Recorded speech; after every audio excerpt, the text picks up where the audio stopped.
Assalamualaikum warahmatullahi wabarakatuh. Kami kelompok 3 yang terdiri dari Erma Fastiawati NIM 112, Lukis Dwi Kasih NIM 128, Wiwi Kasani NIM 133, Syahrum Kiki Andika NIM 139, Dia Ayu Kusuma Wardani NIM 157, dan Reni Susanti NIM 178 akan mempresentasikan tentang Database Management System. Yang pertama, pengertian basis data. Basis data atau database berasal dari kata basis dan data. Adapun pengertian dari kedua pengertian tersebut adalah sebagai berikut. Basis dapat diartikan sebagai markas atau gudang, tempat bersarang atau berkumpul. Data, representasi fakta dunia nyata yang mewakili suatu objek seperti manusia, barang, hewan, peristiwa, konsep, keadaan, dan sebagainya yang direkam dalam bentuk angka, huruf, simbol, teks, gambar, bunyi, atau kombinasinya. Selanjutnya, pengertian Database Management System. Yang pertama, menurut James A. Hall, DBMS adalah sebuah sistem perangkat lunak khusus yang diprogramkan untuk mengetahui elemen data mana yang bisa diakses dan didapatkan otorisasinya oleh pemakai. Yang kedua, menurut Connolly, DBMS atau Data Management System merupakan sebuah perangkat lunak yang memungkinkan pengguna untuk mendefinisikan, membuat, mengambil data, dan mengontrol akses kepada database. DBMS menyediakan fasilitas sebagai berikut. Yang pertama, Data Division like DDL database. Yang kedua, Data Manipulation like DML. Yang ketiga, menyediakan akses terkontrol ke database. Komponen sistem manajemen basis data. Ada 5 komponen utama, yaitu 1. Hardware atau perangkat keras. DBMS dan aplikasi membutuhkan perangkat keras untuk dapat berjalan.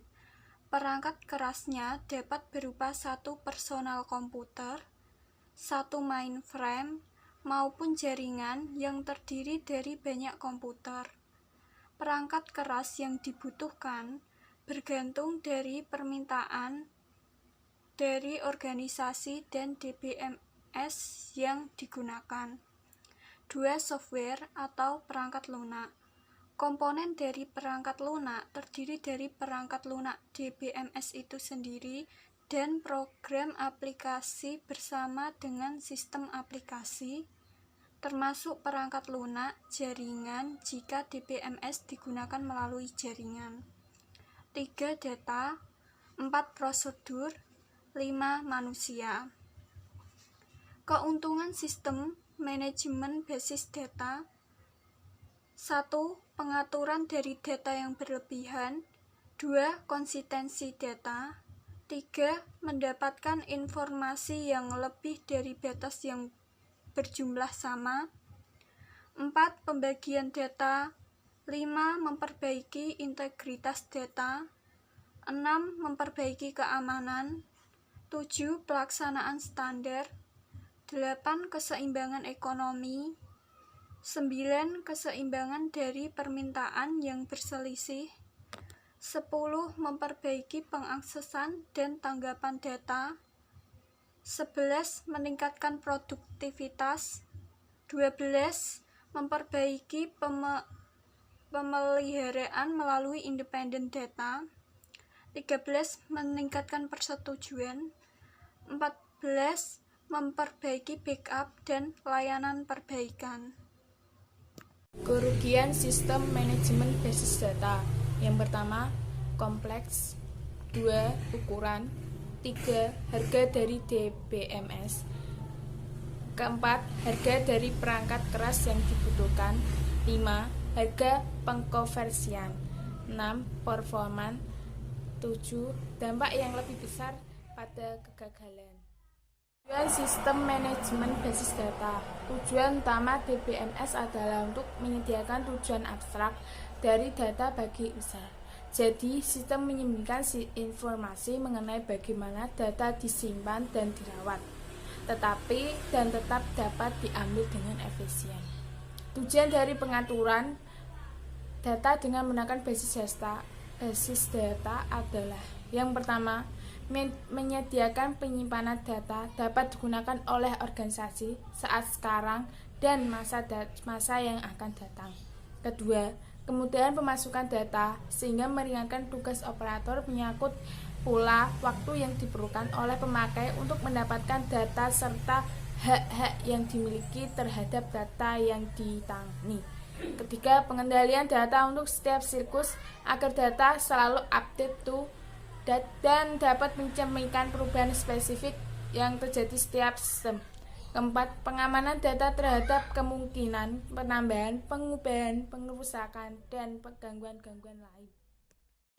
Manfaat sistem manajemen basis data. 1. Itu mengatasi kerangka redundansi data. Kedua, menghindari terjadinya inkonsistensi data atau munculnya data yang tidak konsisten. Ketiga, mengatasi kesulitan dalam mengakses data. Keempat, menyusun format yang standar dari sebuah data. Yang kelima itu penggunaan oleh banyak pemakai atau multiple user. Keenam, melakukan perlindungan dan pengamanan data, data security.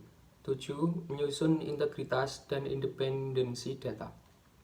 Selanjutnya akan dilanjut oleh rekan saya. Terima kasih. Baik, saya akan melanjutkan presentasi dari teman saya, yakni membahas tentang peranan sistem manajemen basis data dalam perusahaan. Peranan sistem manajemen basis data secara metodis dan prosedural kegiatan kantor antara lain dilihat dari metode kerja. Yang pertama, menciptakan metode kerja yang mengarah pada pencapaian tujuan yang efektif dan efisien. Kemudian yang kedua, menambah efisiensi kerja kantor.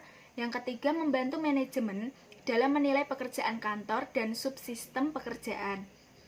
Kemudian yang keempat, mengadakan penghematan waktu dan biaya.